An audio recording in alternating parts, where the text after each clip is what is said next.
بسم اللہ الرحمن الرحیم صلی اللہ علی حبیب ہی سیدنا محمد و آلہ و صحابہ وسلم۔ پیارے بہن بھائیوں، امید ہے آپ سب خیر و عافیت سے ہوں گے۔ آج آپ سے وظیفوں اور ٹوٹکوں سے ہٹ کر بات کرنے لگا ہوں۔ امید ہے آپ میری بات کی طرف دھیان بھی دیں گے اور اس بات پر عمل پیرا ہو کر اپنے لیے آسانیاں حاصل کرنے کے اسباب پیدا فرمائیں گے۔ بزرگوں کی بتائی ہوئی باتیں جو ان کے تجربات، مشاہدات اور زندگی بھر کا نچوڑ ہیں۔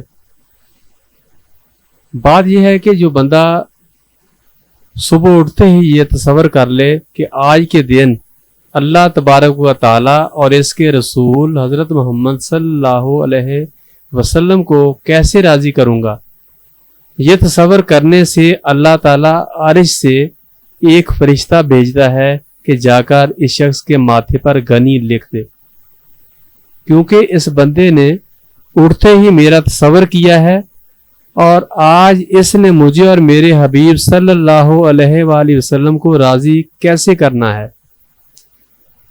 میرے حبیب صلی اللہ علیہ وآلہ وسلم کو راضی کرنا ایسے ہے جیسے مجھے راضی کرنا۔ ماتھے پر غنی لکھوانے والا اللہ ہو اور نورانی حروف سے لکھنے والا فرشتہ ہو، اور جس کی پیشانی پر روز یعنی ہر روز غنی غنی کا لفظ لکھا جائے تو خود ہی سوچیں کہ یہ پیشانی کتنی مبارک ہوگی، اور کیا وہ غنی ہو کر نہیں رہے گا، وہ خوشحال ہو کر نہیں رہے گا۔ اور جس کو اللہ تعالیٰ غنی کر دے اسے دنیا کی کوئی طاقت فقیر نہیں کر سکتی۔ جس کے ماتھے پر یہ لفظ لکھا گیا اس کی نسلیں فقیر نہیں ہو سکتی، تانگ دستی میں نہیں جا سکتی، غربت میں نہیں جا سکتی، قرضوں میں نہیں جا سکتی۔ اللہ انہیں تمنگری دے گا انشاءاللہ۔ نسلوں کے لیے اور اپنے لیے یہ چند سیکنڈ کا تصور ضرور کریں۔ اور جو بندہ صبح اٹھتے ہی اللہ تعالیٰ اور اس کے رسول کا نام نہ لے اور یہ سوچے کہ آج کے دن دنیا میں مال کیسے کماؤں گا، آج کے دن جائیداد، چیزیں، اقتدار اور صنعت اور تجارت کیسے کروں گا، تو اللہ تعالیٰ عرش سے فرشتے کو بھیجتا ہے کہ جا کر اس شخص کے ماتھے پر فقیر، غربت، تنگ دستی، مفلسی لکھ دے۔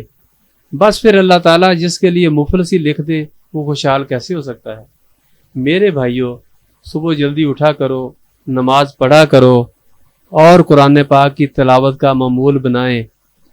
کوشش کریں جتنا قرآن پڑھو ترجمے کے ساتھ پڑھو، پھر نہا دھو کر ناشتہ کر کے صبح ہی اپنے کام کاروبار کے لیے نکل جایا کرو، اور کوشش کرو جلدی سو جایا کرو اور جلدی اٹھا کرو۔ یہ میرے نبی صلی اللہ علیہ وسلم کا حکم بھی ہے، طریقہ بھی ہے۔ اس سے اللہ تعالیٰ مال و جان میں برکت فرماتے ہیں اور اللہ تعالیٰ کی ایسے بندوں پر رحمتیں برستی ہیں۔